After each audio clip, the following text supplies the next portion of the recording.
Ma! Ina! Tulungan niyo po ako! Ano nangyayari sa'yo, anak?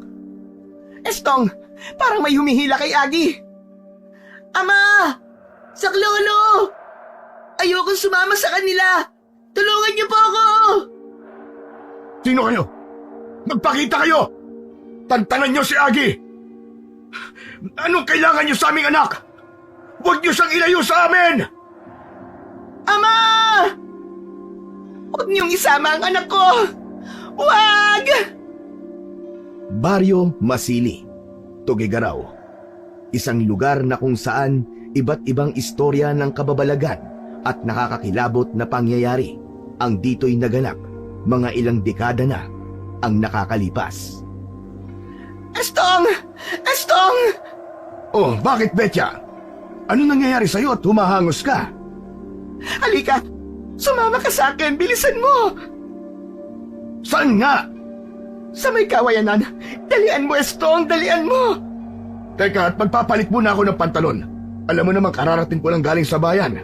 Baka madumi ang suot ko. Ito na nga lang ang natitira kong maayos na pantalon eh. Huwag na, Estong! Sumama ka na sa akin! Dalian mo! Halika na! Bilis! Ano ka ba? Huwag mo akong hatakin! Ano bang meron sa kawayanan? Ang dami mo namang tanong! Basta sumama ka na sa akin! Bilis! At baka may ibang makakita!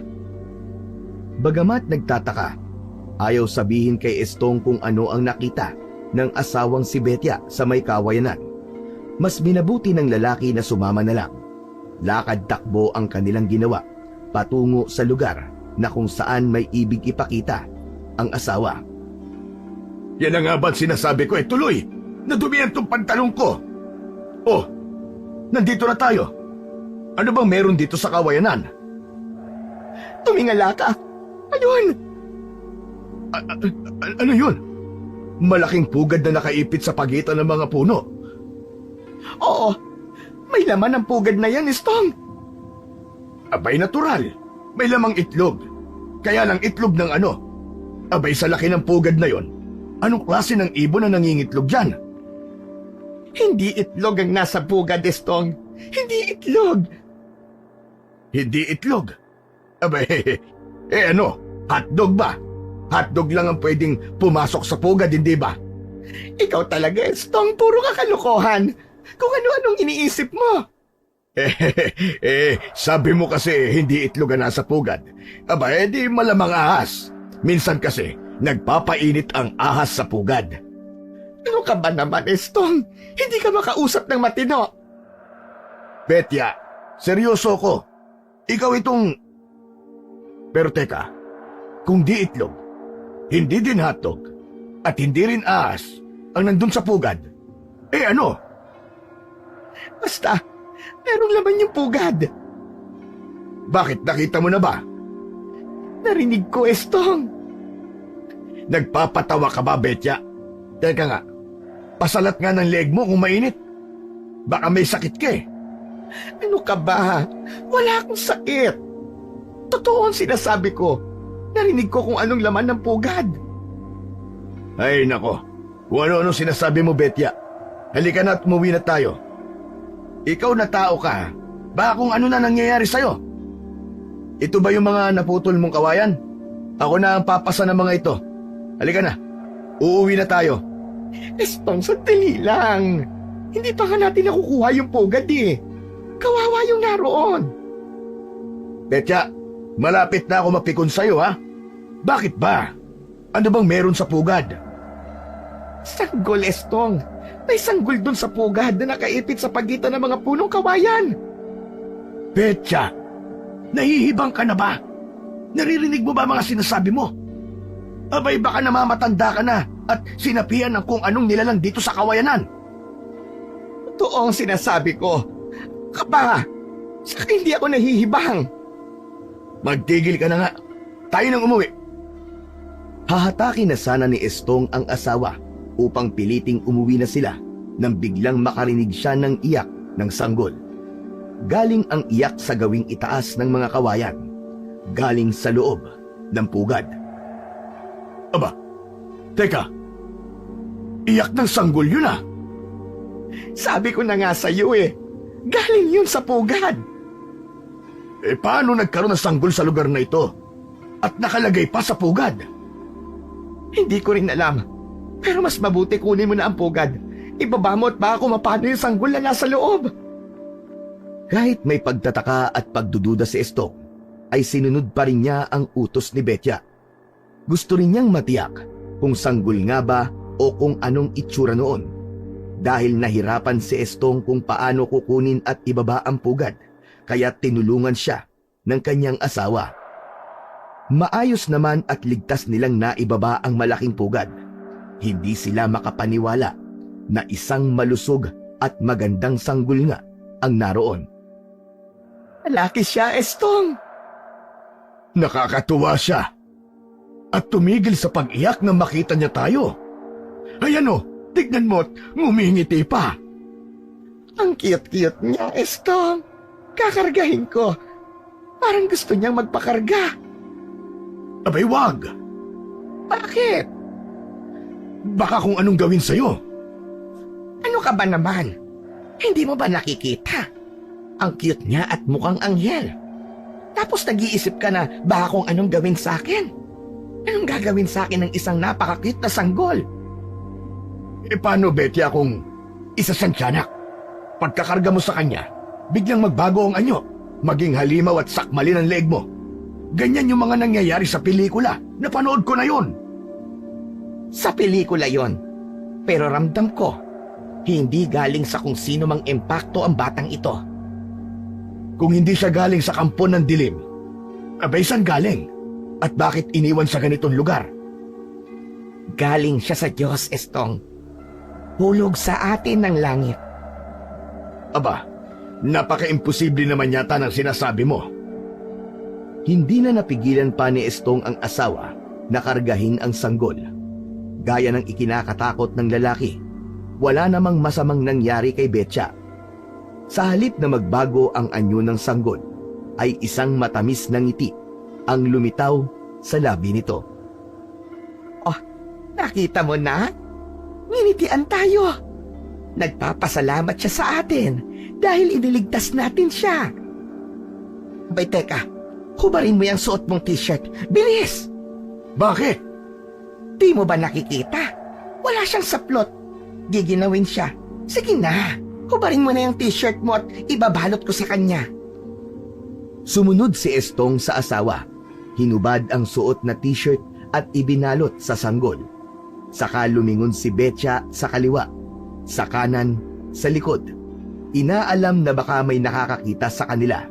Nang matiyak na wala, ay nagyaya na itong umuwi. Tayo na. Iuuwi natin yan? Dahil magiging anak na natin siya. Ano ka mo, Betya? Aba, hindi nga natin alam kung saan siya galing eh. Wala akong pakialam. Basta ako, aalagaan ko siya. Magiging anak natin siya. Estong, matagal na nating inaasam at pinapangarap na magkaroon ng anak, hindi ba? Pero hindi yun nangyayari. Ito na ang pagkakataong yon. Kaya tayo ang nakakita sa kanya dahil para sa atin siya. Binigay siya sa atin ng langit. Alam ni Estong ang kasabikan ni Betya sa anak. Ramdam niya kung ano ang nasa damdamin ng kanyang asawa ng mga pagkakataong yun. Nauunawaan niya ito, kaya hindi na lang siya kumibo pa. Ayaw niya nang makipagtalo pa. Isa pa, yun din ang gusto niya, ang magkaroon sila ng matatawag na anak. Siguro yun nga ang pagkakataong hinihintay nila.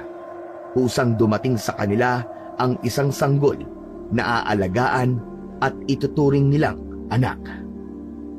Nang araw ding yun, ay nagbalik si Estong sa bayan. Bumili siya ng ilang damit ng sanggol at gatas. Itinago niya yon dahil ayaw nilang may makaalam ng tungkol sa bigla nilang pagkakaroon ng sanggol sa kanilang tahanan. Sapagkat matagal nang alam ng mga kalugar nila na di sila nabibiyayaan ng anak. Kaya magiging paksa sila ng usap-usapan kapag nalaman na may inaalagaan silang sanggol. Estong, buti at walang nakakita sa'yo nang bumili ka ng mga gamit ng bata. Sadyang itinago ko. Kumusta na siya, Betya? Mabait siya, Estong. Halos hindi nga siya umiiyak eh. Siguro ay alam din niya na walang dapat makarinig na may kasama tayong sanggol dito. Betya, ano nga palang ipapangalan natin sa kanya? Kaninang nasa bayan ka, may naisip ako. Anong pangalan na naisip mo? Agi. Pinaikli ng Aguinaldo dahil regalo siya sa atin. Regalo ng langit. Okay sa akin yan. Saka maikli lang. O siya, sige. Mula ngayon, tatawagin natin siyang Agi, ang ating anak. Dahil alam ng mag-asawa na hindi nila maitatago ang tungkol sa sanggol sa kanilang lugar, wala rin silang maipapaliwanag kung paano ito dumating sa kanila. Malamang maraming makikialam at makakarinig pa sila ng hindi maganda. Kaya may nabuo silang isang desisyon. Tama yun, Betya. Aalis na tayo dito. Lilipat tayo sa ibang lugar. Dun sa lugar na hindi tayo kilala para makapag-umpisa tayo ng buhay na kasama ang anak nating si Agi. Oo, Estong. Bukas na bukas ay aalis na tayo rito. At babalik na lamang ako sa ibang araw para maihanap ng bibili itong bahay na iiwanan natin. Sa kabilang bayan, humanap ng matitirhan ng mag-asawa. Malapit din yun sa kabundukan dahil pagsasaka at paggawa ng mga gamit mula sa kawayan ang kanilang ikinabubuhay.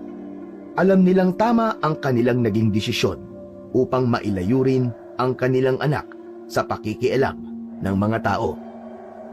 Agad namang nakapagpatayo ng isang maliit na kubo si Estong sa bagong lugar na kanilang nilipatan. Kahit si Betya lang ang naging katulong niya sa pagbuo ng kubo. Ilang linggo pa lang ang makalipas nang may napansin sila sa kanilang ampon. Bakit, Betya? Kanina mo pa tinititigan si Agi. Ang sarap ng tulog niya, no? May napapansin lamang ako sa kanya. Ano yun? Hindi siya pangkaraniwang sanggol, Estong. Ang bilis niyang lumaki. Ama ka, yan din na napansin ko sa kanya. Ilang linggo pa lang natin siyang nakakasama, pero katulad na niya ngayon ay 8 buwan na bata. Nakakaupo at gumagapang na siya. San nga kaya siya galing, ano?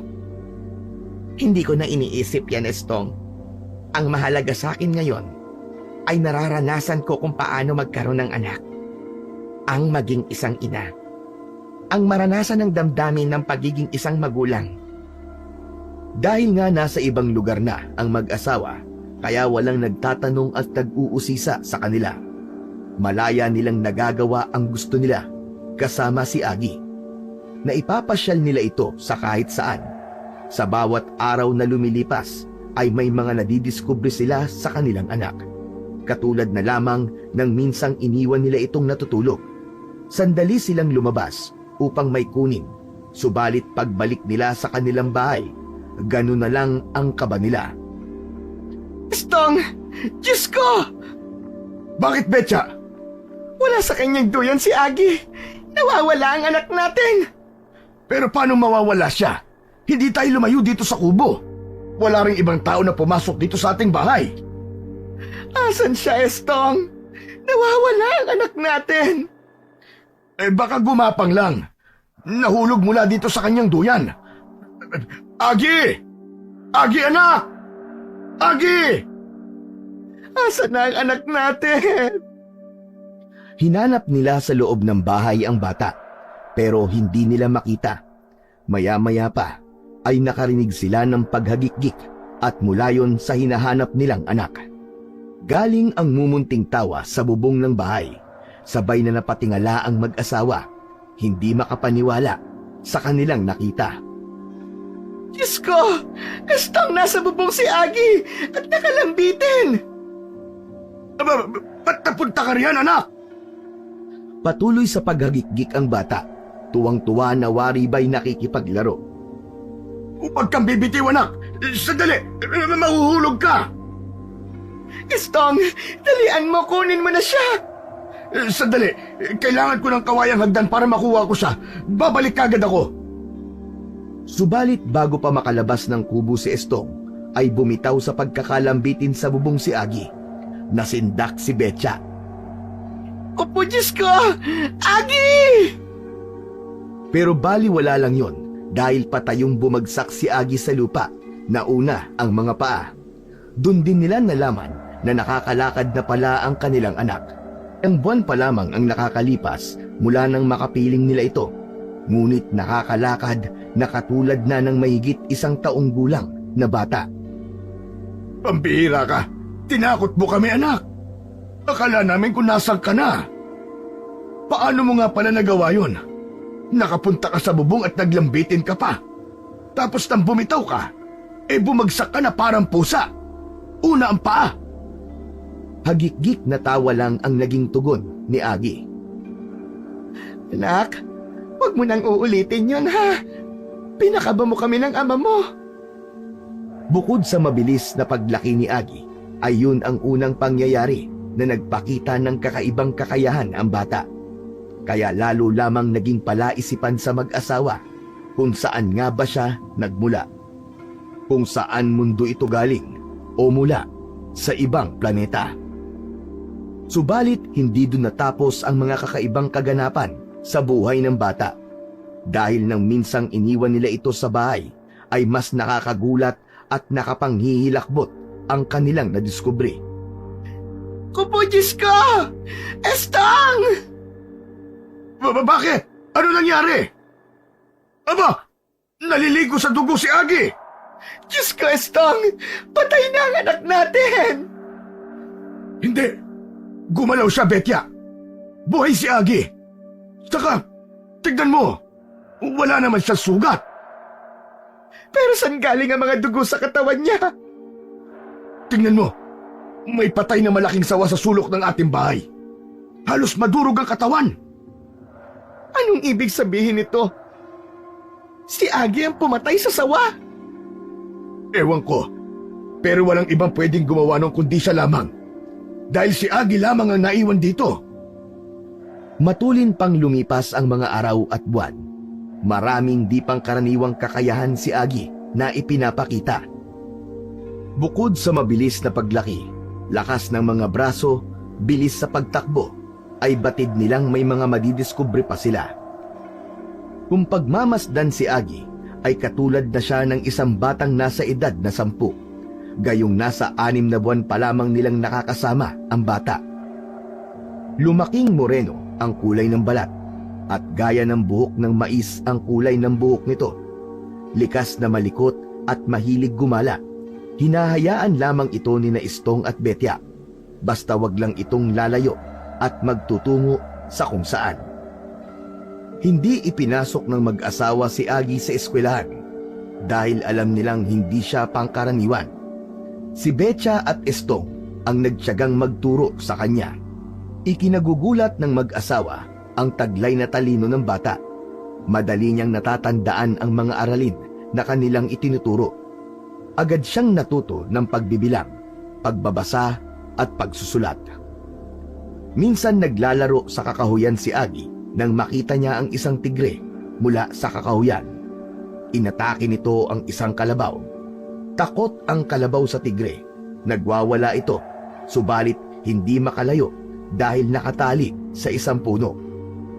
Walang pag-aalinlangan na lumapit si Agi sa tigre upang pigilan ang pag-atake nito. Hoy, ikaw! Umalis ka dyan! Huwag mong sakta ng kalabaw! Chu! Doon ka! Chu! Tumingin lamang sa kanya ang tigre na umaatungal pa. Tila ibig nitong ipahiwatig na wag siyang pakialamero. Aba, ayaw mo talaga maniwala sa akin, ha? Naiinis na lumapit si Agi sa tigre. Nang makita ng tigre ang paglapit ng bata, ay napunta rito ang kanyang atensyon, kaya siya ang nais na atakihin. Hindi kinakitaan ng takot si Agi. Sinalubong niya ang pag-atake ng tigre. Nakipagpambuno siya sa mabangis na hayop. Umaatungal ito na nais sagpangin ang bata. Subalit ang ginawa ni Agi, hinawakan niya ang nakabukang bibig ng hayop. Gamit ang maliliit na braso, ay buong lakas niyang ibinuka pa ang malaking bibig ng tigre. Tumunog ang buto nito sa bibig na tila ay may naputol. Lalong umatungal ang tigre, hindi upang manakot, kundi dahil sa sakit na nararamdaman. Hindi na rin maisarapan ng tigre ang bibig nito at nanatiling nakabuka lamang. Pinsala ang natamo nito. Natatakot na tumakbo ang hayop, papalayo, patungo sa kakahuyan. Ang yabang-yabang kanina ng tigre na yon. Wala palang binatbat. Panis! Hindi man lang ako pinawisan sa kanya. Oh, Kalabaw, nakita mo ba yon? Naduwag yung tigre sa akin. Bahagang buntot na tumakbo. Ligtas ka na ngayon, Kalabaw. Waring naiintindihan naman ng Kalabaw ang sinabi ni Agi na iginilaw ang ulo.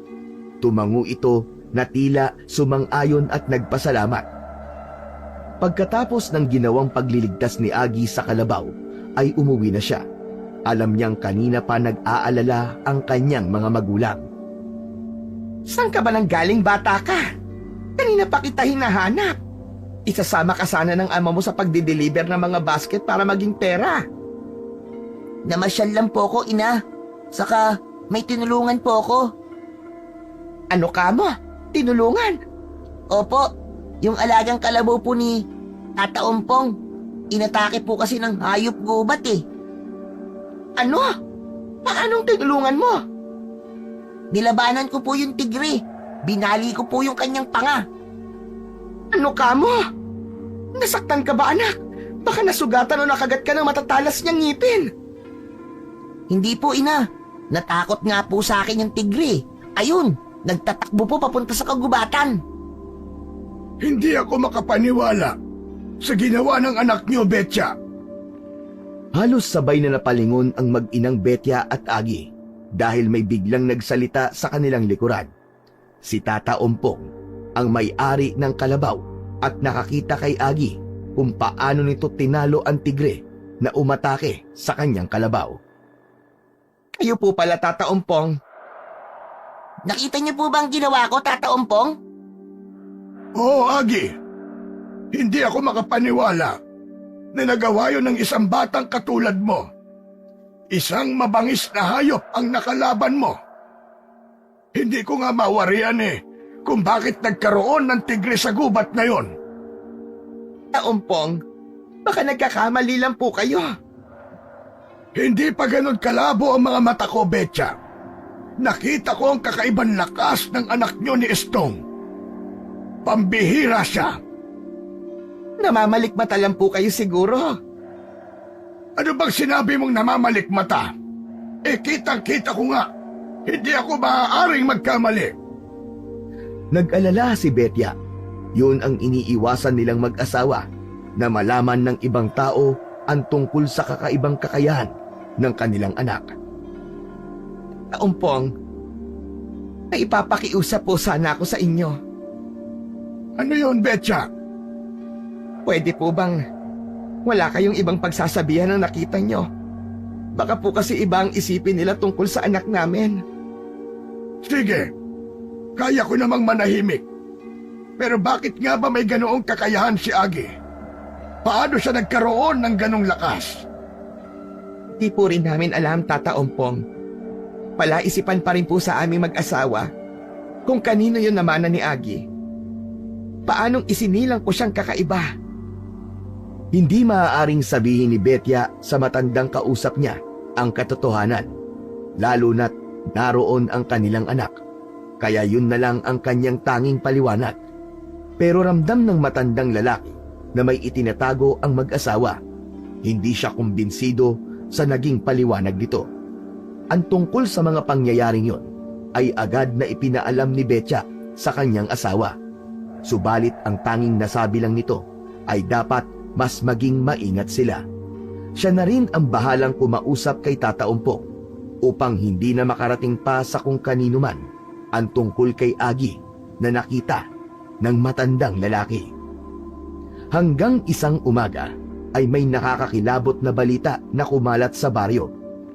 May maglola na pinatay habang natutulog. Wakwak ang katawan. Kinuha ang lamang loob at ang sinasabing may kagagawan ay isang kakaibang hayop. ang halimaw na sigbin na alaga ng isang aswang. Nakakatakot naman ang balitang dala mo, Estong. Isa lang ang ibig sabihin nun, Betya. Hindi tayo ligtas. Lahat ng mga taga rito sa baryo ay nasa panganib dahil walang nakakaalam kung kailan uli aatake ang sigbin na pumatay sa maglola. Talagang pasama na ng pasama ang mundo. Hindi lang mga taong gumagawa ng kasamaan ang lumalaganap, kundi maging mga alagad ng dilim na akala natin ay sa mga kwento lamang. Walang kakalat na kwento kung hindi nangyari, Betya. Siguro ay kailangan natin patibayin tong bahay natin. Magkaroon ng maayos na sarahan ng pinto at bintana. Ako na ang bahala ron, Betya. Ama? Ina? Ano po ba ang itsura ng sigbin? Saka yung aswang? Bakit mo na itanong, anak? Kuwan po kasi. Parang takot na takot po kayo. Abay kasi nga, pumapatay sila. Ina, hindi po kayo dapat matakot. Ako po ang bahala. Walang masamang mangyayari sa atin. Nagkatinginan ang mag-asawa sa sinabi ni Agi. May kasiyahan din silang naramdaman sa kanilang puso. Dahil sa kabila ng kabataan ng kanilang anak, ay handa na silang ipagtanggol nito. Ang bagay na sinabing yun ni Agi ay tila nagkaroon ng katuparan. Dahil isang gabi, mahimbing silang natutulog nang makarinig ng isang ingay sa labas ng kanilang bahay si Estong. Pumuputak at tila nabubulahaw ang kanyang mga alagang manok. Nagkakaingay ang mga ito. Nagising din si Betya na nagtataka. Bang nangyayari, Estong? Ang may nakikialam sa mga alaga nating manok? Hindi ko rin alam. Baka may hayop na nambubulahaw. Estong, baka may naligaw na ahas at gagawing pagkain ng mga alaga nating manok. Abay, tsak na mauubos ang mga yon. Wala tayong maititinda sa bayan. Sandali lang at titignan ko. Tumayo si Estong at tinungo ang dingding kung saan ay nakasabit ang kanyang matalas na itak na ginagamit niya sa pagputol ng puno ng kawayan. Hindi sasantoy na matalas kung itak ang kahit anong hayop o kampo ng kadiliman. Estong, mag-iingat ka. Lumabas na ng kanilang kubo si Estong. Patuloy naman sa pag-iingay ang mga alaga nilang manok.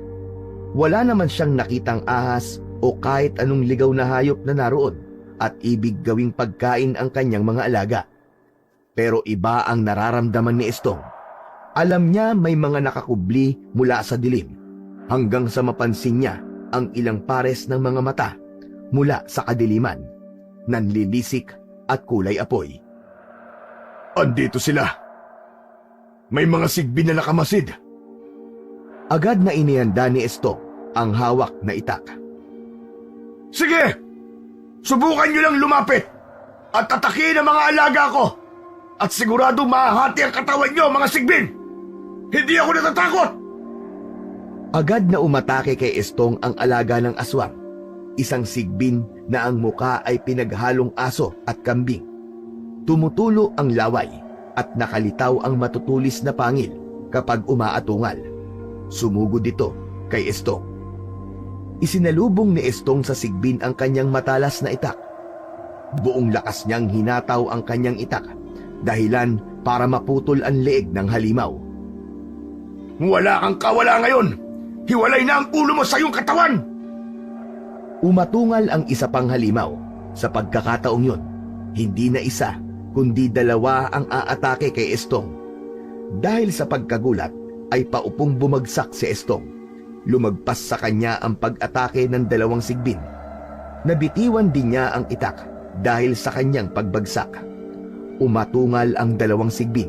Panay tulo ang laway na tila sabik na sabik upang lantakan ang kanyang biktima. Hinahagilap naman ni Estong ang kanyang itak na napalayo sa kanya nang siya'y bumagsak. Pilit niya itong inaabot.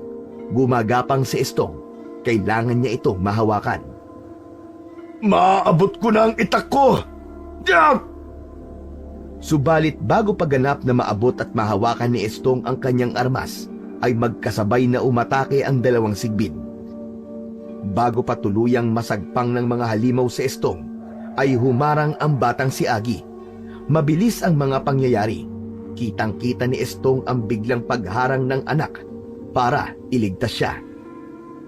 Agi anak! Umalis ka riyan! Baka mapahamak ka!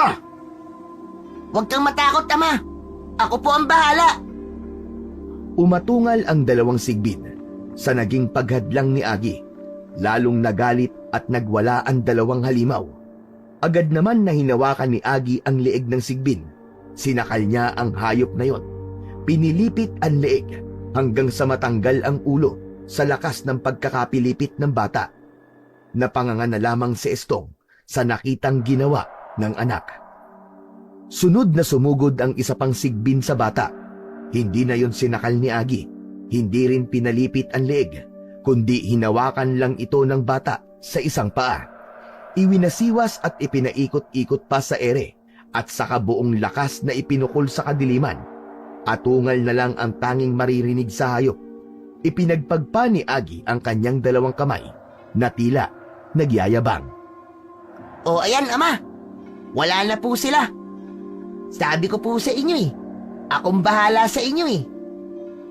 Natutulalaman ay agad lumapit si Estong sa kanyang anak. Binigyan niya ito ng isang mahigpit na yakap. Salamat sa pagliligtas mo sa akin, Agi. Ayos ka lang ba, anak? Opo, Ama. Ayos na ayos lang po ako. Patay na ang mga pasaway na halimaw. Ganun lang po pala ang itsura ng sigbin. Mapangit na, mabaho pa. Habang kumakain ng almusal ang mag-anak, ay di maiwasang pag-usapan ang tungkol sa ginawang pagliligtas ni Agi sa kanyang ama at ina. Salamat sa iyo, anak. Hindi mo pinabayaan ang iyong ama. Basta po, wala pong mananakit sa inyo, ina. Ama? Bakit po kaya ako ganun? Ang alin, anak? Ako po, Ano bang ibig mo sabihin, Agi? kasi po, yung ibang bata naman, parang di ko po sila katulad. Ang lampa-lampa nga po nila eh. Kahit naghahabulan lang po kami, nadadapa sila. Tapos, ang hina din po nila. Mabagal po silang tumakbo. Saka, hindi rin nila kayang bumuhat ng mabigat. Sa akin po, simple lang po yun eh. Sinasabi mo ba sa kanila yon, anak? Hindi po. Kasi po, baka hindi po nila ako paniwalaan eh. Baka sabihin pa po nila na mayabang po ako. Tama yun, anak. Huwag mo nang ipaalam sa kanila ang tungkol sa mga kakayahan mo. Samantala, ang tungkol sa pakikipaglaban ni Agi sa mga sigbit ay hindi pala isang lihim. Dahil muli ay nakita yon ni Tata Umpok. Nasabi yon ng matandang lalaki kay Estong. Aba, paano niyo po nalaman yan? Nagpapahangin ako ng gabing yun, Estong. Dahil hindi ako makatulog. Kaya nakita ko kung paano talunin ni Agi ang mga alaga ng aswang. Wala talagang maililihim sa inyo, Tata Umpong. Hindi ko rin naman yung sinasadyang makita. Kundi nagkataon lamang. Saka sabi ko nga sa inyo, pambihira ang inyong anak. Dapat malaman ng mga taga rito sa baryo ang tungkol sa kanya. Lalo na si Cabeza Lino, ang kapitan nitong baryo. Aba, wag po, Tata Umpong. Mahirap po yan. Si Agi ang makakatulong sa ating baryo. Lalo na ngayong napasok na ito ng mga kampon ng kadiliman. May manunugis na ng aswang sa lugar natin. Tata Umpong, gusto niyong si Agi ang maging manunugis? At siyang tagapagtanggol? Sabi ko nga sa inyo, hindi pangkaraniwan ang inyong anak. May kapangyarihan siya. Kayong mag-asawa, sabihin niyo sa akin ang totoo. Anak niyo ba talaga si Agi? Hindi agad nakasagot ang dalawa. Paano nga ba nila sasabihin ang totoo at aaminin yon? Oo naman, Tata Umpong. Anak namin si Agi. Tata Umpong, dahil ba sa may pambihirang kakayahan si Agi, ay pinagdududahan niyo na kami na hindi namin siya anak? Nagtatanong lamang ako. Tata Umpong, ganito po kasi yan. Sanggol pa lamang po si Agi nang isama namin siya sa gubat Tapos naligaw kami. Hindi namin maintindihan kung bakit kami naligaw. Samantalang matagal na kaming pabalik-balik sa gubat na yon. Tapos nang makaidlip kami dahil sa pagod, abay pagising namin, wala sa tabi namin si Agi. Abay syempre, agad namin siyang hinanap. At nang matagpuan namin siya, ay nasa lugar na siya na malapit sa kuweba. Hindi namin alam kung sinong nagdala sa kanya ron dahil pareho kaming natutulog. Sinasabi nyo na may nagbigay kay Agi ng kakaibang lakas nung sanggol pa siya. Ganun ba yon? Ewan po namin. Hindi namin alam. Pero yun ang totoong nangyari, Tata Umpong. Kaya nga nagulat na lang kami na may mga natutuklasan kaming kakaiba habang lumalaki siya. Engkanto? Maaaring bigay ng engkanto ang taglay na pambihirang katangian ng anak nyo. Napakaswerte nyo sa kanya. Sa kabila ng mga paliwanag ng mag-asawa kay Tata Umpong tungkol kay Agi, ay wala pa ring katiyakan kung hanggang kailan magiging lihim yun. Hindi nila tiyak kung sadyang ang mapagkakatiwalaan ang matandang lalaki na hindi na ipapaalam sa iba. Anong gagawin natin, Estong?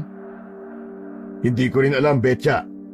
Ang mahirap pa niyan, baka sa mga susunod na araw, ay ang anak na natin ang magtanong tungkol sa tunay niyang pagkatao. Wala tayong pwedeng sabihin sa kanya, Estong. Hindi rin natin alam ang totoo tungkol sa kanya. Pero hindi rin natin maitatago ng panghabang panahon ang lihim na yon. Saka na lang natin isipin yan, Estong. Sa ngayon, hanggat may magagawa tayo, ay itatago natin ang totoo para na rin sa ating katahimikan. Kaya lamang hanggang kailan magagawang itago ang totoo kung ang mga pangyayari ay siyang magiging rason upang ito ay malantad. Estong! Betya! Tulungan niyo ako! Tata Umpong, ano nangyari sa inyo? Aba, puro dugo ang katawan niyo, Tata Estong. Paano kayo? Inatake ako ng aswang. Ang alaga kong kalabaw pinatay. Ginawa nilang pagkain ng lamang loob. Aswang gabunan. Ang aswang na umatake sa akin. Aba, buti na lang at walang masamang nangyari sa inyo. Nagawa kong ipagtanggol ang aking sarili. Ginamit ko ang aking matalas na itak.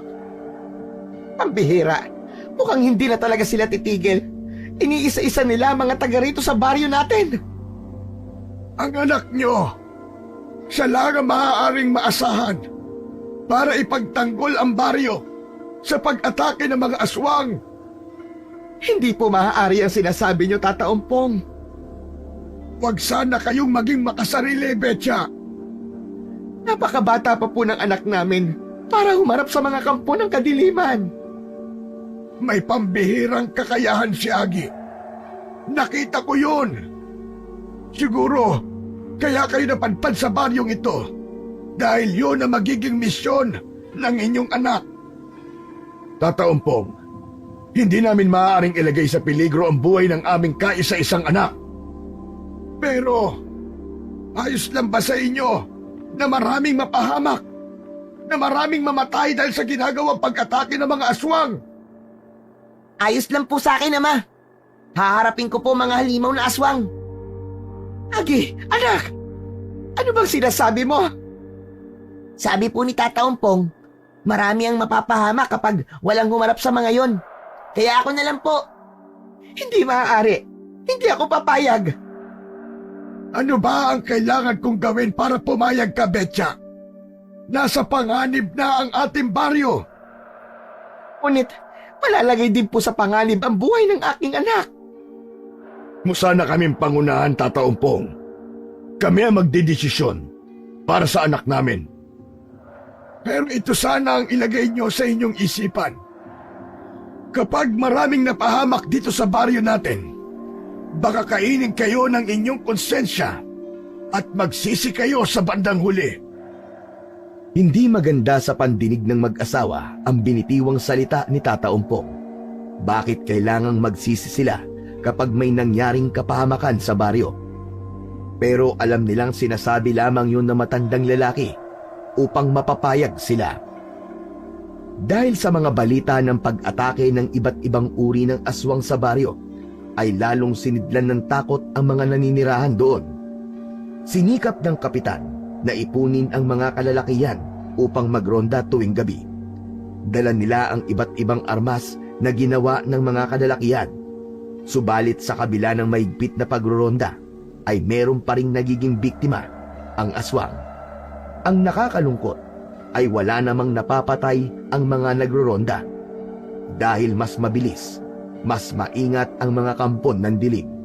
Isa pa, ang mga inihanda nilang armas ay sumusugat lamang sa mga masasamang nilalang, subalit hindi nila ito magawang patayin. May mga naging biktima na naman ng aswang, Estong. Tama ka. Yan din ang narinig ko.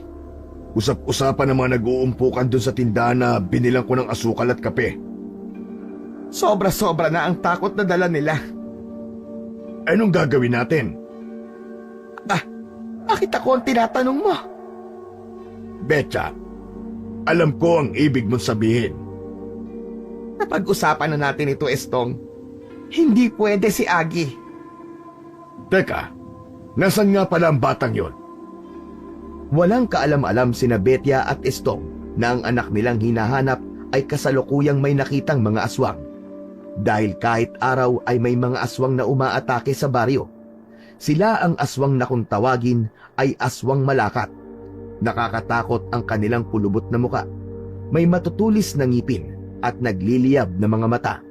Sila ang uri ng mga aswang na hindi lumilipad, kundi lumalakad at gumagapang lamang. Ang kakapal ng mukha niyong mga aswang kayo. Araw na araw, ginagawa niyong pasyalan tong baryo. Saglit na huminto at tumingin lamang kay Agi ang mga aswang na nagpatuloy lang sa paglalakad at paggapang.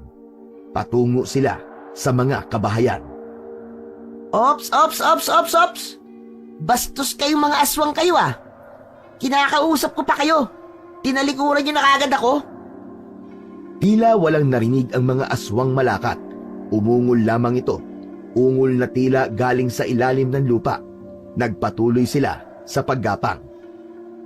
Aba, suplado mo kutoy na to ah. Sandali nga.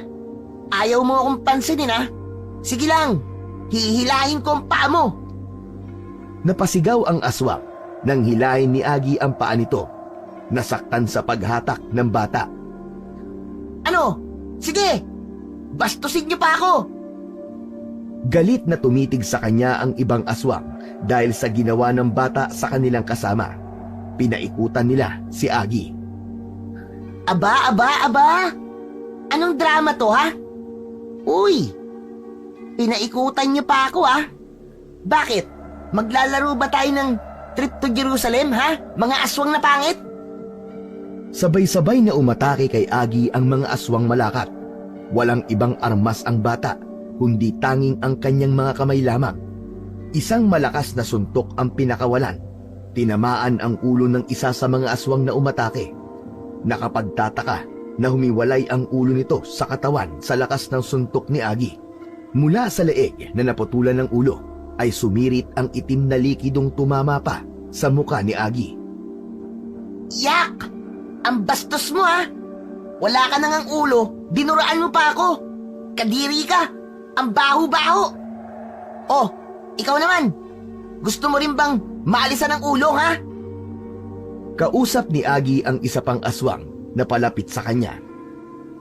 Siyempre! Tsak, ayaw mo maalisan ng ulo, kaya aalisan naman kita ng braso. Agad na hinagilap ng bata ang braso ng isang aswang malakat. Parang kay gaan lamang, nagawa niyang paikutin ang katawan nito. Ilang ulit na pinaikot-ikot sa kanyang ulunan at pagkatapos ay inihagis. Sumisigaw pa ang aswang habang umiikot ang katawan papalayo. Dahil sa ginawa ni Agi, ay natakot ang iba pang kasama. Umurong ang mga ito na tila tatakbo papalayo, subalit nasunggaban ng bata. Binuhat ito ni Agi. Inangat niya gamit ang dalawang kamay, saka inihagis pa itaas at nang bumagsak sa lupa ang kampon ng kadiliman, ay nagkapira-piraso ang katawan. Nagsigawan ang mga tao. Marami palang nakasaksi sa ginawa ni Agi. Naroon na rin ang kanyang mga magulang, kasama ng karamihang tao. Nakita sila ng bata at lumapit siya kina Estong at Betya. Umiiling-iling lamang si Estong na nakatingin kay Agi. Tila naiiyak naman si Betya dahil hindi niya gusto ang mga nangyari. Ramdam ng bata na hindi natutuwa ang mga magulang niya sa kanyang ginawa. Patawad po, Ama, Ina. Alam ko pong ayaw niyo po ang ginawa ko. Agi, wala kang dapat na ihingi ng tawad. Naroon din si Tata Umpok na tuwang-tuwa sa kabayanihang ginawa ni Agi. Humanga din ang kapitan ng barangay. Lumapit pa ito kina Estong at Betya para magpasalamat at bigyang pugay ang anak dahil sa pagliligtas sa mga tao mula sa pag-atake ng mga aswang. Tayo nang umuwi, anak. Baka napagod ka, anak. Kailangan mo na magpahinga. Hanggang sa susunod, Agi. Maraming salamat talaga sa iyo. Hinding-hindi makakalimutan ng mga taga-baryo ang ginawa mong ito. Dahil sa ginawa ni Agi, ay nagkaroon ng katahimikan ang baryo. Kaya lang, wala ring katiyakan kung naubos na nga ba ang mga aswang o may mga kasamahan pa ito na maaaring umatake. Habang natutulog si Agi ng gabing yun, ay nag-usap ang mag-asawang Betya at Estong. Wala na tayong magagawa pa, Betya. Alam na ng mga taga-baryo kung anong kayang gawin ng anak natin. Hindi rin nila tayo titigilan. Lalo na't hindi pa tiyak kung ubos na ang mga kampo ng dilim na lumiligalig dito sa ating baryo. Ang ikinakabahala ko lang ay baka mag-usisa pa sila tungkol kay Agi at maungkat kung anak ba talaga natin siya.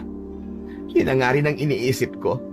Dahil sa kakaibang lakas niya para labanan ng mga aswang. Kinabukasan, ganun na lang ang gulat ng mag-asawa nang magtungo sa kanila ang mga kababaryo. Ang mga ito ay may dalang iba't ibang gulay at prutas galing sa kanilang mga ani. Regalo daw nila ito para kay Agi at pasasalamat na rin dahil sa ginawa nitong pagtatanggol sa kanila mula sa paghahasik ng lagim ng mga kampon ng kadiliman. Doon na rin nga nagsimula ang usap-usapan kung bakit merong pambihirang lakas at kakayahan si Agi. Kung anak nga raw ba ito ng mag-asawang Estong at Betya. Ama, Ina, bakit ganun po ang tanong nila sa akin? Di ba kayo naman po talaga ang tatay at nanay ko? Huwag mo na silang pansinin at pakinggan, anak. Tama ang sinabi ng inay mo. Pabayaan mo na lang sila sa kanilang mga sinasabi. Kasi po minsan, nakakainis na rin po sila eh. Sabi ko nga, ipabayaan mo na lang, anak. Ang isipin mo lagi, anak ka namin at kami ang mga magulang mo. Naging panatag ang baryo dahil kay Agi. Hindi nakakabakaba ang mga residente na meron pa uling mapapahamak kapag may aswang na sumalakay. Naging kampante sila na may magtatanggol at poprotekta na sa kanila. Hanggang isang umaga, tila hindi maayos ang pakiramdam ni Betya nang gumising siya. May iba siyang nararamdaman sa loob ng bahay. Bakit ba, Betya?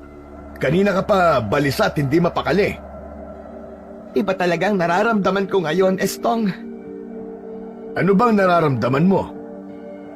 Ewan, tumatayo ang mga balahibo ko sa braso. May ibang nilalang tayong kasama dito sa bahay. Aba, paanong mangyayari yun? 3 lang naman tayo dito. Yun na nga eh. Pero ramdam ko na may iba tayong kasama. Tingnan mo! Aba, nakalutang ang baso ng tubig. O di ba tama ako? May iba nga tayong kasama rito, Estong. Kasunod ng paglutang ng baso ng tubig sa ere ay ang pagkalampag ng mga pinggan sa kusina, gayong wala namang gumagalaw. Hanggang biglang bumagsak sa lupa ang baso. Nakatayo itong bumagsak, hindi nabasag ang baso at hindi rin natapon ang lamang tubig. Anak ng teteng, oo. Ano bang nangyayari? Kung hindi aswang ang dumadalaw sa baryo natin, ano na naman kayang nilalang ang nagpaparamdam dito sa bahay natin? Estong, may kinalaman ito kay Agi. Yan ang naiisip ko. Anong kailangan nila sa anak natin? Yun ang kauna-unahang pagkakataon na tila nagkaroon ng kakaibang kaganapan sa loob ng bahay nila Estong at Betya. Hanggang sa naging madalas yun na may mga bagay na gumagalaw sa loob ng kanilang bahay. Minsan naman, nawawala ang kanilang nilutong pagkain. Gayong walang hayop na pumapasok sa kanilang bahay. Hanggang isang araw, galing sa labas ang mag-asawa nang datnan nila na tila may kausap si Agi. Oh, narito na naman kayo. Bakit ba ang kulit-kulit nyo? Ano bang kailangan nyo sa akin? Hindi muna pumasok ng bahay ang mag-asawa, kundi nakiramdam sila at nakinig sa pakikipag-usap ni Agi sa nilalang na hindi nila nakikita. Darating na si ina at ama. Hindi nila kayo dapat makita. Nagkatinginan ang mag-asawa. Ibig lang sabihin, kay Agi lamang nagpapakita ang nilalang na yon. Nakasilip lang ang mag-asawa. Kaya lang may kung anong bagay na naapakan si Estong na lumikha ng ingay. Dali, umalis na kayo rito. Narito na si Nama. Oh, sabi ko, umalis na kayo. Bilis! Pilit na itinataboy ng bata ang kanyang mga kausap. Agi, anak. Oh, andito ka lang pala sa kwarto mo. Ano bang ginagawa mo rito, anak? Wala naman po, ama. Matutulog po sana ako. Anak, wala ka bang kasama rito? Wala po. Wala po, ina. Nagkunwari ang mag-asawa na wala silang alam tungkol sa pakikipag-usap ni Agi sa nilalang na hindi nila nakikita. May pasalubong po ba kayong dala para sa akin, ina? Aba, syempre naman, anak. Bumili kami ng paborito mong siopaw. Eto, sige na magmerienda ka na at baka gutom ka na, anak. Yay! Salamat po, ina. Hinintay nila na may sabihin sa kanila si Agi, kaya lamang tila wala ring plano ang bata na sabihin sa kanila kung ano bang nangyari habang wala sila sa bahay. Tanungin na kaya natin siya, Estong. Wag na muna. Pwedeng hintayin na lang natin siyang magsabi. Yung siya ang magkikwento sa atin. Eh paano kung hindi niya gawin? Kung mas gusto niyang itago sa atin? Hayaan natin siya. Ano ka ba naman, Estong? Mamaya kung anong mangyari kay Agi. O kaya naman kung anong gawin ng mga nilalang na yun sa ating anak. Dahil sa pag-aalala ni Betya sa kanyang anak, kaya nung sumunod na araw ay nagtanong na siya sa anak niya. Agi, anak, wala ka pa talagang nakikita o nararamdaman dito sa bahay natin? Bakit po, ina? Anak, kuwan kasi nung nakaraang araw na dumating kami ng ama mo, ay narinig namin na meron kang kausap. Po? Agi, anak, ang gusto ko ay magsabi ka sa akin ng totoo. May pumupunta ba dito sa bahay natin kapag wala kami ng itay mo? Opo, ina. Sino sila, anak? Ba't hindi namin nakikita? Hindi ko nga rin po alam, ina. Minsan kahit nandito kayo, dumarating po sila. Pero sabi nila, hindi nyo sila makikita. Anong itsura nila, anak? Mga babae ba sila o lalaki? Dalawang lalaki po, ina. Tapos, kulay puti po ang kanilang mga suot. May makapal po na buhok at kilay. Tapos po, may matutulis po silang tenga. Ano? Diyos ko po! Hindi ko nga po alam kung saan sila galing, ina. Eh anak, anong sinasabi nila sa iyo? Sabi po nila, ina, gusto daw po nila akong isama. Saan naman? Sa kanila raw pong mundo, dahil dun daw po ako nababagay. Anak, huwag na huwag kang sasama sa kanila, ha? Dito ka lang. Huwag mo kaming iiwan, anak ko. Ina, hindi naman po ako sasama sa kanila eh. Saka ayoko po dun sa kanila dahil taga rito po ako sa baryo at narito po ang mga kaibigan ko. Saka syempre po, narito po kayo ni Ama. Mahal ko po kayo at hindi ko po kayo iiwan kahit kailan. Dahil sa sinabi ni Agi, ay tanging yakap na lamang ang ibinigay ni Betya sa kanyang anak. Naluluwa siya, subalit nasa puso niya ang pangamba. Nangingibabaw rin ang takot dahil alam niyang dumating na ang sandaling kanilang ikinakabahala. Paano mo nasabi na galing sa ibang mundo yung mga nilalang na tinutukoy ni Agi?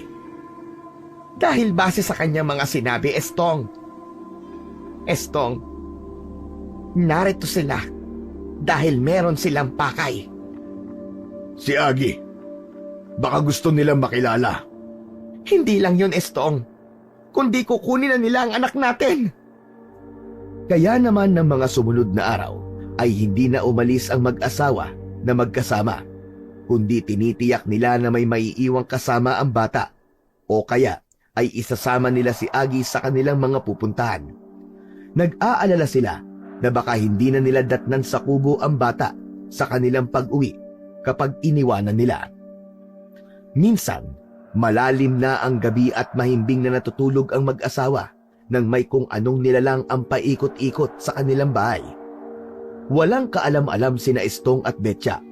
Ang mga nilalang na yon ay walang kahirap-hirap na nakapasok na sa kanilang tahanan. Tuloy-tuloy na tinungo ng mga nilalang ang tinutulugan ni Agi. Nakahiwalay sa mag-asawa ang higaan ng bata. Himbing na natutulog pa rin ang bata. Hindi niya alam na may nakamasid na sa kanya habang natutulog. May kung anong idinikit ang nilalang sa ilong ng bata. Pagkatapos ay binuhat nito si Agi. Wala pa ring malay ang bata sa nangyayari. Lalong naging mahimbing ang tulog nito dahil sa kung anong ipinaamoy. Samantala, naalimpungatan naman si Estong. Nagising siya at nakaramdam ng uhaw. Bumangon sa pagkakahiga. Napatingin sa tinutulugan ng anak. Nanlaki ang mga mata niya sa nakita dahil karga si Agi ng nilalang nakakapasok lamang sa loob ng kanilang bahay.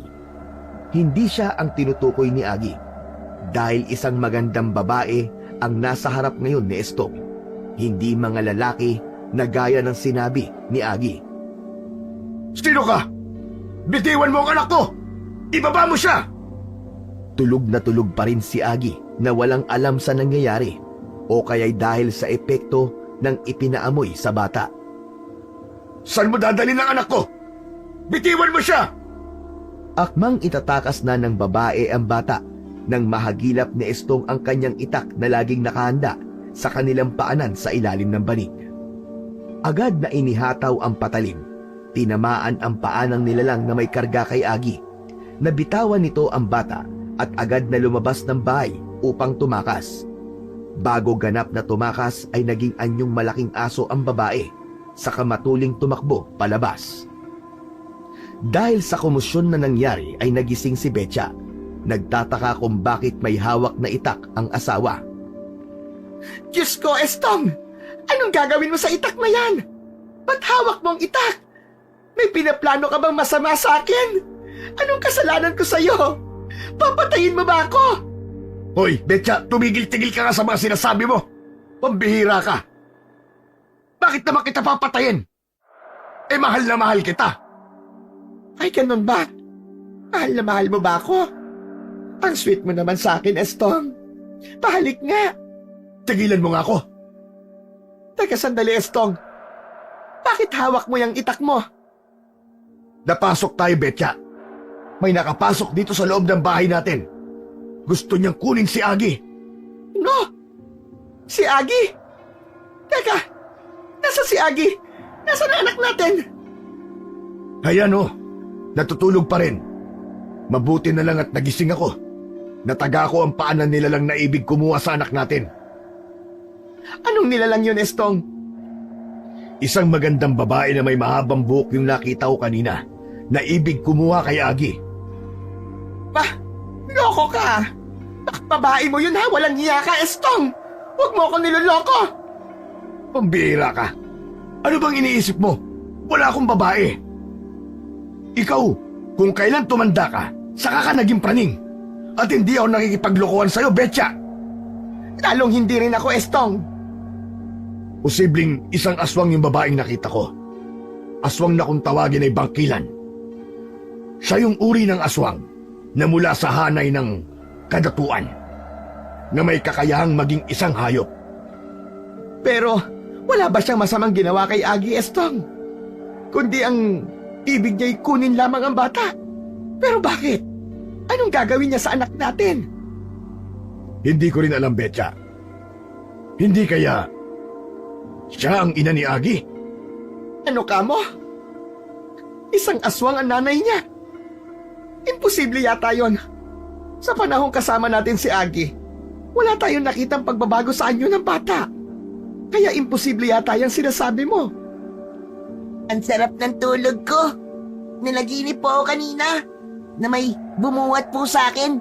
Tapos gusto po akong ilayo sa inyo. Buti na lang po, naagaw po ako ni Ama. Nagkatinginan ang mag-asawa sa sinabi ng batang si Agi. Oh, bakit po? May problema po ba kayo, Ina? Ama?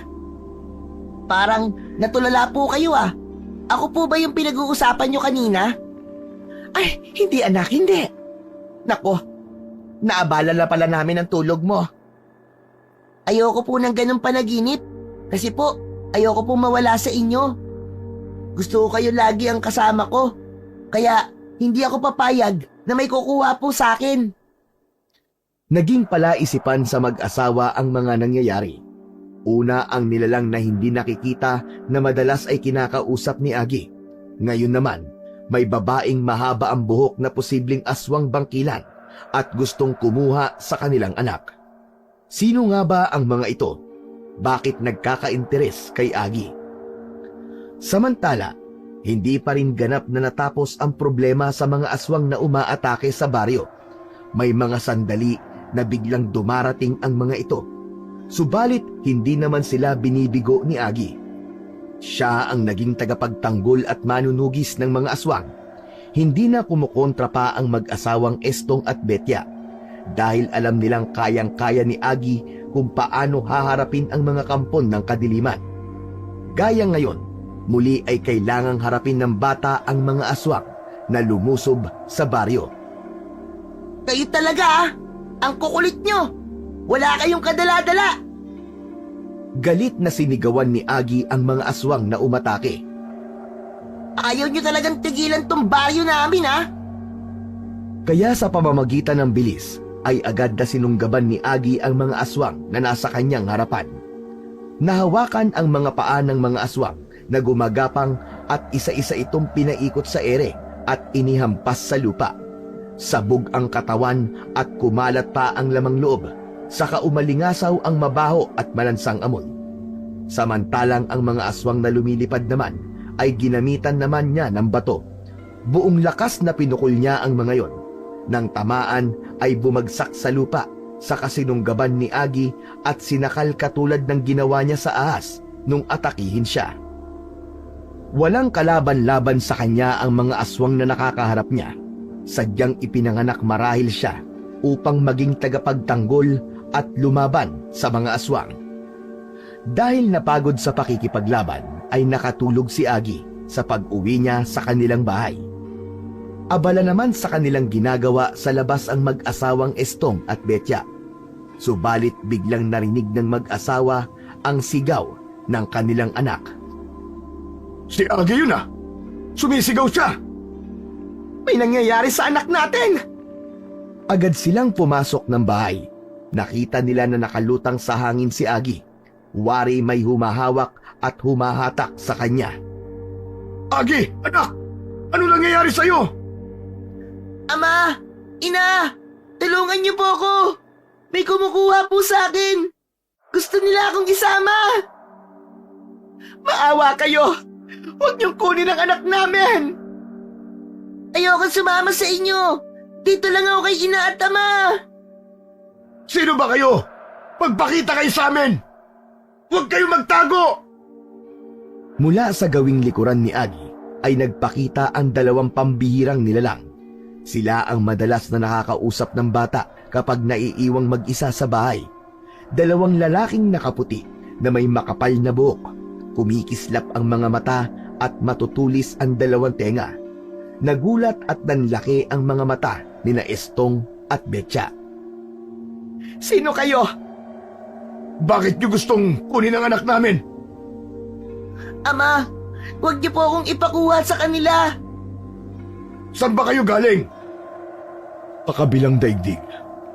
Sa gitna ng gubat, kami ang mga engkantado. Engkantado? Bakit kayo narito? Bilang pagsunod sa utos ng aming kamahalan, ang kunin ang aming prinsipe. Ano ka mo? Prinsipe? Oo, tama ang iyong narinig. Ang batang inalagaan nyo, siya ang aming prinsipe. Siya ang hahalili upang manguna sa aming mundo. Gaya ng batas na aming sinusunod, anak siya ng aming hari at nakatakdang pumalit sa aming kamahalan. Ngayon, nasa tamang gulang na siya.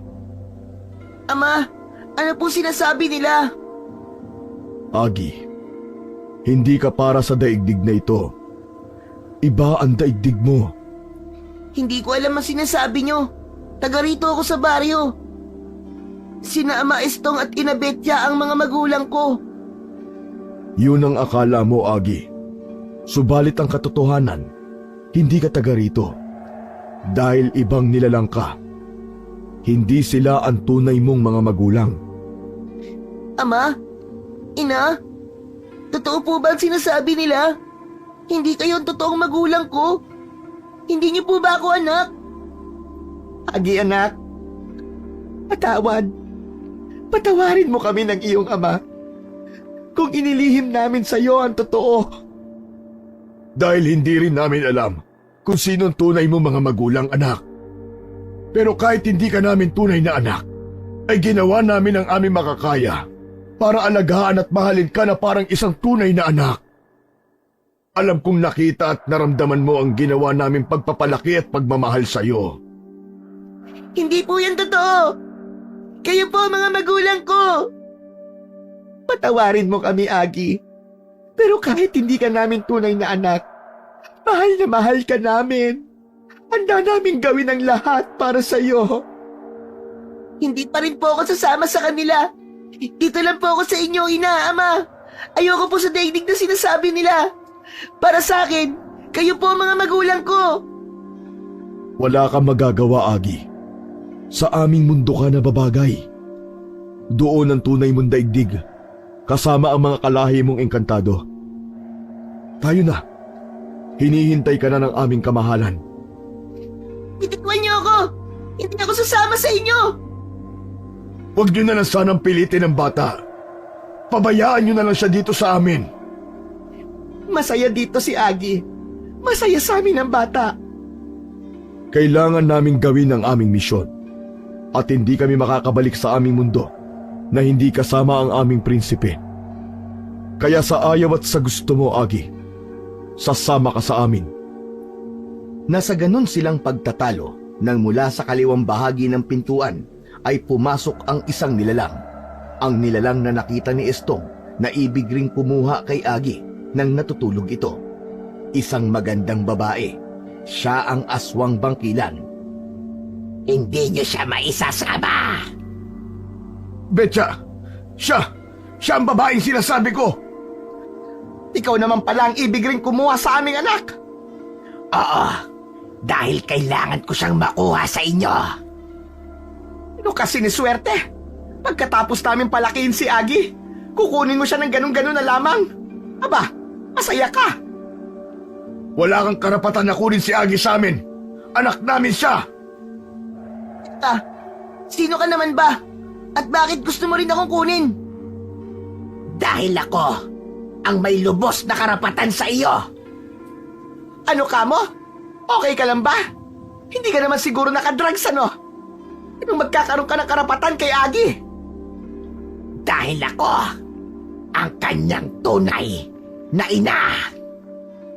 Hindi makapaniwala ang mag-asawa sa kanilang narinig. Maging ang batang si Agi ay nagulat din sa kanyang natuklasan.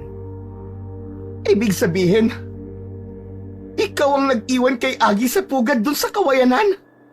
Oo, dahil nandun ang kanyang kaligtasan. Ikaw pala ang babaeng naging karelasyon ng aming kamahalan. Nakaka-engkantado. May namagitan sa amin nang malaman ko na isa pala siyang engkantado. At hindi kami magiging magkasundo sa maraming bagay. Kaya walang nangyari sa aming relasyon. Nauwi yun sa pag-aaway at paghihiwalay. Pero, bakit kailangan iwan mo ang bata sa itaas ng kawayanan? Yun ay para hindi siya makita ng mga mababangis na hayop at walang masamang mangyari sa kanya. Isa pa, normal na tao at dapat magpalaki sa kanya. Hindi gaya ko na isang aswang bangkilan. At kayo ngayon. Katapos naming mahalin at palakihin si Agi, gusto niyong basta nalang kunin? Ang kakapal din ng mga pagmumukha niyo. Kayo mga engkanto. At ikaw babaeng aswang. Nasa tamang gulang na si Agi upang maging kauri na namin siya. Magiging tagapagmana. Aba, may plano ka pa talagang gawing aswang din ang anak ko. Hindi! Ayoko! Ayoko maging aswang! Ayoko! Kayo namang mga engkantado, ibig niyong kunin si Agi dahil siyang susunod na magiging pinuno niyo? Oo, dahil nasa ugat at laman niya ang pagiging isang engkantado at nasa tamang edad na rin siya upang simulang sanayin sa pamumuno. Kahit sino sa inyo, ayokong sumama. Kaya umalis na kayo. Hindi ako sasama sa inyo. Dito lang ako kasama sina ina at ama. Ayokong maging engkantado. At lalong ayokong maging aswang. Tumakbo palabas ng bahay si Agi. Masamang-masama ang loob at umiiyak. Sinundan ito ni Estong. Naiwan naman sa loob ng bahay si Betya. Rinig niyo naman siguro ang sinabi ng anak ko. Ayaw niya sa inyo. Kaya nakikiusap ako. Lubayan niyo na siya. Umalis na kayo at wag nang babalik pa. Sa isang burol na madalas paglaruan ni Agi, doon nagpunta ang bata. Nakasunod naman sa kanya si Estong na labis na nag-aalala. Umiiyak si Agi. Hindi pa rin niya matanggap ang mga katotohanang kanyang natuklasan. Ayoko sa kanila, ama. Ayoko sa mga yun. Hindi ako sasama sa kanila. Huwag kang mag-alala, anak. Hindi ka namin ibibigay sa kanila. Gusto ko po sa inyo lang po ako. Ayoko po mapalayo sa inyo. Hindi po ako engkantado. At lalong hindi po ako aswang. Umalis na bigo ang mga engkantado maging ang aswang bangkilan sa kanilang sadya. Hindi nila mapilit si Agi para sumama sa kanino man sa kanila. Subalit, hindi nila yon susukuan. Dapat nilang maisama si Agi sa mundo na kung saan nababagay ito. Gayon din ang aswang bangkilan. Kailangan maging aswang gabunan si Agi upang maipagpatuloy ang lahi ng mga aswang. Mula nang malaman ni Agi ang tungkol sa pagkatao niya, ay naging malungkutin na ito. Samantala, nagkaroon naman ng kasagutan lahat ng mga tanong sa isipan ng mag-asawa kung bakit pambihira at kakaiba ang sanggol na kanilang inilagaan noon. Isa pala itong kombinasyon mula sa dalawang uri ng kakaibang mga nilalang. Mga makapangyarihan sa kagubatan mula sa lahing engkantado at may lahi mula sa kadiliman mula sa lahing aswang. Doon nanggagaling ang kakaibang lakas ni Agi na pinakikinabangan ng baryo. Naging tagapagtanggol siya laban sa mga kampon ng dilim na ibig puminsala sa mga tao. Sa mundo ng mga engkantado, hindi nagustuhan ng kanilang kamahalan ang ibinalitang kabiguan at pakikialam ng aswang bangkilan. Kailangan makuha nila si Agi. Dahil ang kawalan ng hahalili sa pamumuno ng kanilang lahi ay katumbas ng panghihina ng mga engkantado upang unti-unti maglaho ang kanilang kapangyarihan hanggang sa ganap silang mawala sa kagubatan. Samantala, si Agi rin ang kailangan upang ang lahing aswang bangkilan at gabunan ay magpatuloy. Kung mabibigo ang aswang bangkilan na pasahan ng pagkaaswang si Agi, wala nang maaasahan upang ang bilang ng kanilang lahi ay madaragdagan pa at magpatuloy. Kaya pareho silang umaasa na may magagawa pa. Iisa ang hangad nila, yun ay ang makuha si Agi. Handa nilang ipaglaban ang karapatan ng bawat isa. Subalit isa lang ang maaaring magtagumpay at ang isa ay kabiguan ang mapapala. Nakaapekto kay Agi ang nalaman niya tungkol sa kanyang pagkatao dahil hindi niya nabantayan ang pag-atake ng mga aswang na pumipinsala sa baryo. Wala siya sa kondisyon para harapin ang mga ito, dahilan upang may mga taong mapahamak at mapatay. Kaya may mga residente ng baryo ang nagtungo sa bahay nina Estong at Betya. Hinahanap nila si Agi at nakikiusap na tulungan sila dahil may mga kamag-anak silang naging biktima ng pagsalakay ng mga aswang. Humihingi ako ng pasensya dahil may pinagdaraanan ng anak namin. Hindi niya kayang humarap sa mga aswang. Hindi tinanggap ng mga tao ang katwiran ni Estong dahil lalo lang madaragdagan ang mga magiging biktima kapag hindi pa rin kumilos ang batang tagapagtanggol, ang batang manunugis. Pero hindi natin mapipilit si Agi sa gusto nila, Estong. Alam ko yung Betya, kaya lang marami nang napapahamak. Kaya kailangan maayos muna ang problema ni Agi. Apektado ang pagtulong niya hanggat hindi natatapos ang pag-aagawan ng engkantado at ng aswang bangkilan. Anong gagawin natin, Estong? Nakikita kong isa man sa kanila ay hindi papayag na mabigo. Naguguluhan din ako. Baka dahil sa ginagawa nila lalo mapahamak si Agi. Pero anong gagawin natin? Wala tayong kakayahan para makialam. Mas malalakas sila. May taglay silang kapangyarihan. Meron din tayong kapangyarihan, Estong. Ano yon? Pag-ibig. Ang totoong pagmamahal natin kay Agi. Iyon ang gagamitin nating kapangyarihan upang matulungan ang ating anak. Gaya ng inaasahan ng mag-asawa, ay nagbalik ang engkantado. Hindi na siya papayag na hindi masama ang bata sa kanyang pagbabalik sa kanilang mundo. Mahigpit ang bilin sa kanya ng kanilang pinuno upang isama si Agi sa kahit na anong paraan. Kaya mas naging marahas ang mga ito. Wala sa bahay noon ang bata nang biglang sumulpot ang engkantado. Naroon ang mag-asawang Betya at Estong. Kailangan kong gawin ito sa inyong dalawa. Bakit iginapos nyo kami ng asawa ko? Kalagan nyo kami! Anong gagawin nyo sa amin? Ito na lang ang tanging paraan. Nakita ng bata ang ginawa ng engkantado sa kanyang mga magulang nang pumasok siya sa bahay. Ay! Anong ginagawa mo kay Amatina? Huwag mo silang igapos! Kalagan mo sila! Inutusan lamang ako. Kung hindi ka pa rin maisasama, may masamang mangyayari sa mga magulang mo. Huwag mo silang sasaktan! Mabuti. Kung ganun, sasama ka na sa akin. Anak, huwag kang sasama sa kanya. May pangako ka sa amin ng tatay mo. Hindi mo kami iiwan. Di ba yun ang sabi mo sa amin? Pero ina, ayoko po may masamang mangyari sa inyo ni Ama. Huwag ka maniwala sa kanila, anak. Sinasabi lang nila yan. Iniisip mo ba na nagbibiro lang ako? Wala sa tulad namin mga engkantado ang nagbibiro. Hindi kayang gawin ang mga binibitiwang salita. Ama, ina, ayoko pong may gawin silang masama sa inyo. Gulong-gulo ang isipan ni Agi. Ayaw niyang sundin ang ibig ng engkantado. Subalit malalagay sa panganib ang buhay ng kanyang minamahal na mga magulang. Hindi niya alam ang gagawin. Ang pag-aalala niyang yon ay naputol dahil sa biglang pagdating ng aswang bangkilan, ang nilalang na nagpakilalang ina ni Agi. Ang kapal din ng pagbumukha mo, engkantado.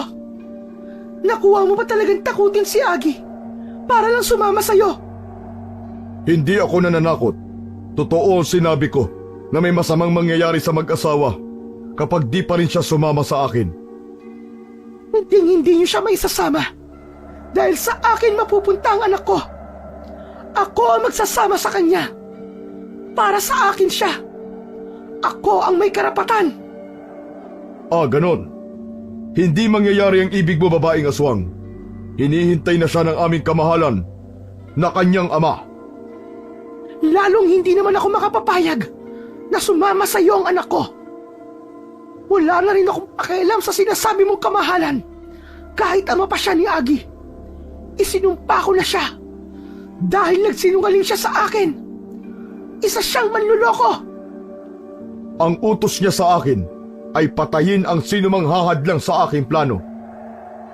Ganun pala. Pwes, mauuna ka! Nagbago ang anyo ng aswang bangkilan mula sa pagiging isang magandang babae ay naging nakakatakot na hayop ito. Isang baboy ramo na may matutulis na pangil. Ibinuka ang malaking bibig upang sagpangin ang kaharap na engkantado. Tumutulo pa ang malagkit na laway mula sa bibig. Kapwa sila may kakaibang kapangyarihan. Agad na umatake ang aswang bangkilan. Hindi ako matatakot! Aswang ka! Sa pag-atake ng aswang na naging baboy ramo, ay iniunat lang ng engkantado ang kanyang mga kamay. Iniharang upang hindi makalapit ang hayop. Huminto ang hayop at tila nanigas ito. Saka iniangat at pinaikot-ikot ito sa ere. Lalo namang nagalit at umatungal ang hayop. Hindi makapapayag ang aswang bangkilan na madaig siya ng engkantado. Kaya mula sa pagiging baboy ramo ay muling nagpalit ng anyo at naging isang dambuhalang ibon. Isang buitre na agad gumamit ng mga kuko upang kalmutin ang muka ng engkantado. Dahil sa bilis ng mga pangyayari ay hindi nakaiwas ang engkantado. Bumaon sa kanyang dalawang mata ang kuko ng buitre. Umagos mula sa mata ang kakaibang kulay ng dugo. Hindi makakita ang engkantado. Tila putik na umaagos sa muka ang dugo. Sumisigaw ito nang dahil sa labis na sakit. Ah! Ang mga mata ko! Ang mga mata ko! Nararapat yan sa kagaya mo. Hindi mo kaya ang aswang bangkilan na gaya ko. Umalis ka na rito! Lumayas ka! Babalik ako, aswang! Babalikan kita! Alam kong hindi ka na makakabalik pa, hunghang na engkantado. Dahil kamatayan ang ibibigay sa'yo ng inyong kamahalan. Dahil sa kabiguan mo. Ang mga pangyayaring yon ay nakita ng mag-asawang Estong at Betya, pati na rin ni Agi. Hindi na sila nakagapos dahil inalis yun ng bata habang abala sa paglalaban ang engkantado at aswang bangkilan. Sa pag-alis ng engkantado ay naramdaman ng aswang bangkilan ang kanyang pagtatagumpay. Maisasama na niya si Agi. Magiging kauri niya na ito at magpapatuloy na ang kanilang lahi. Ngayon, Agi, aking anak, isasama na kita. Hindi ako sasama sa'yo! Umalis ka na! Narinig mo ang sinabi niya. Umalis ka na. Huwag mo nang pilitin ang bata. Kung ikaw talaga ang kanyang ina, sasakripisyo ka. Hayaan mo na siya kung saan siya magiging masaya. Hindi ko alam ang sinasabi mo. Ang mahalaga sa akin ngayon ay makasama ko siya at maging isa sa kauri ko dahil nasa tamang gulang na siya. Hindi mo siya maisasama. Nakikita mo ang hawak ko matalas sa itak. Mahahati ang katawan mo kapag nagpumilit ka. Kaya pabayaan mo na si Agi. Pabayaan mo na siya. Nasa anyo ng malaking ibon pa rin ang aswang bangkilan. Talagang nagmamatigas kayo. Pinipilit niyo akong magalit. Pwes, ibibigay ko sa inyo ang gusto niyo. Dahil kung kamatayan niyo ang magiging paraan upang malaya akong makuha ang aking anak, ay gagawin ko. Pumagaspas ang mga pakpak ng buitring ibon. Aatakihin ito ang mag-asawang Estong at Betya. Subalit agad namang humarang ang bata. Huwag mo silang saktan! Lalong di ako papayag kapag ginawa mo yun sa kanila! Matigas ang ulo nila. Dapat ka silang mamatay. Ikinampay ng malaking ibon ang kanyang mga pakpak at inihampas yun sa mag-asawang Estong at Betya. Dahil sa lakas ng pagkakapalo ng pakpak sa mag-asawa, ay nabitiwan at tumilapon papalayo ang hawak ni Estong na itak. Nagsisisigaw sa sakit ang mag-asawa habang paulit-ulit na ipinapalo sa kanila ang mga pakpak. Pilit namang pinipigilan ni Agi ang malaking ibon, subalit tila hindi umiepekto ang kanyang lakas.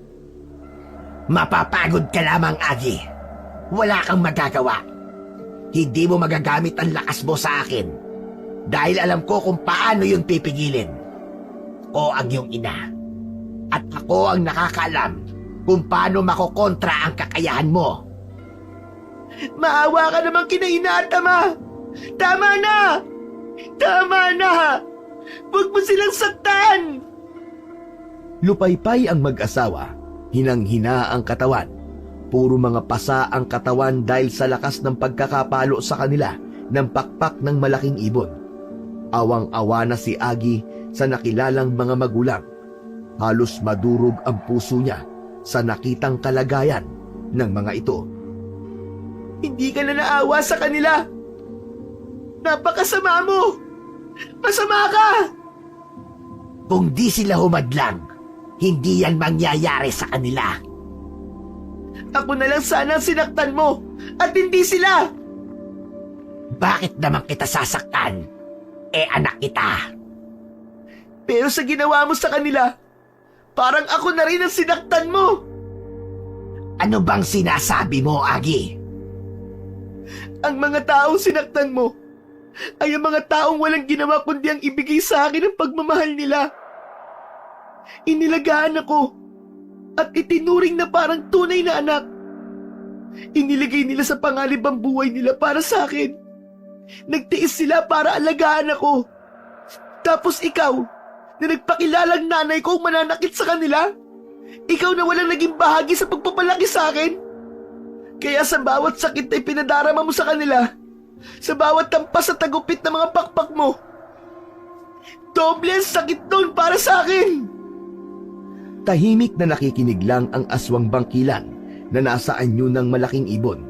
Pero unti-unti ay nagbago ang anyo nito. Naging isang babaeng may mahabang buhok na siyang tunay nitong anyo. Nakatingin ito kay Agi na noon ay umiiyak na. May kakaibang nararamdaman sa damdamin niya. Sana ako na lang sinaktan mo at hindi sila. Kung talagang gusto mo akong isama, sige, payag na ako. Basta wag mo na lang uli silang sasaktan. Anak, huwag kang sasama sa kanila. Huwag, anak! Agi, anak.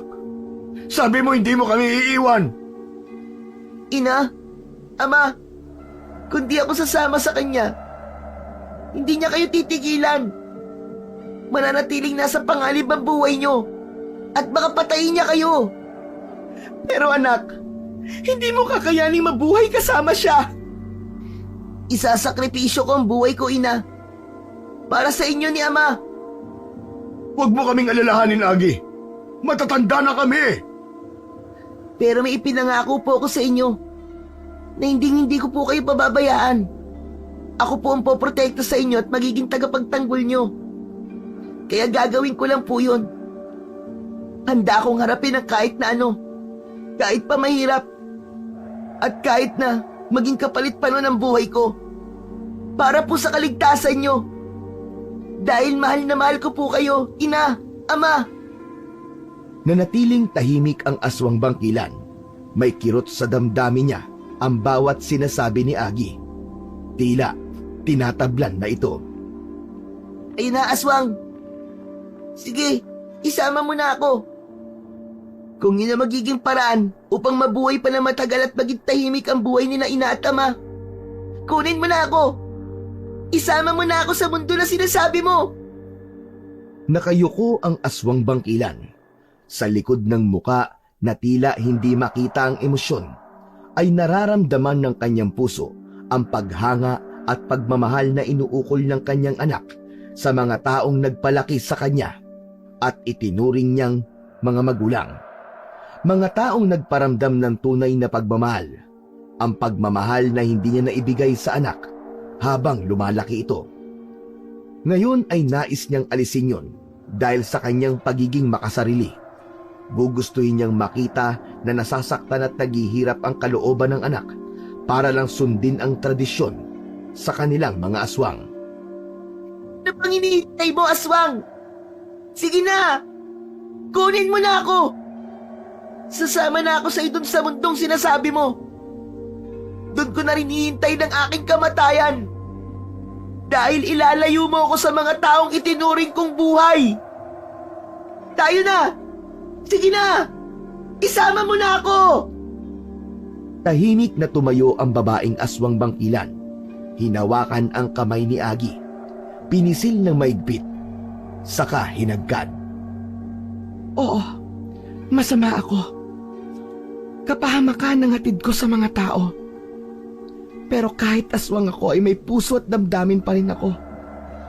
Katulad ng sa mga pangkaraniwang tao.